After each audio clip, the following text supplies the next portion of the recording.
Hello guys, welcome to another tutorial. In this tutorial, I'm going to show you how you can bold text in Microsoft Excel.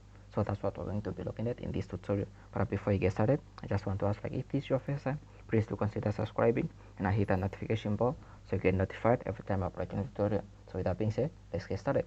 Now as you can see, I already have my Microsoft Excel open up here. Right, so I have this simple estimation down here. So let's say you want to bold some text. Let's say maybe you want to bold this text right here.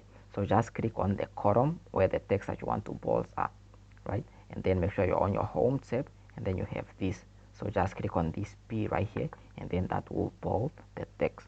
Right, as you can see, you have bold that, and then you can do the same. Click on that, and then just your home tab, and then click on that bill.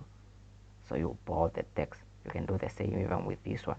Click on the cells and then just come to the B, and then as you can see, you have bolded your text right there. So yeah, it's really simple. So yeah, that's it. That's how you bold text in Excel. So yeah, I hope you find this video helpful. If you did, make sure you give it a thumbs up, leave us a comment down below, and if this was your first time, please do consider subscribing and hit the notification bell so you get notified every time I upload a new tutorial. So with that being said, that's it for this tutorial. I'll see you in the next one. I'm out. Peace, love, and unity.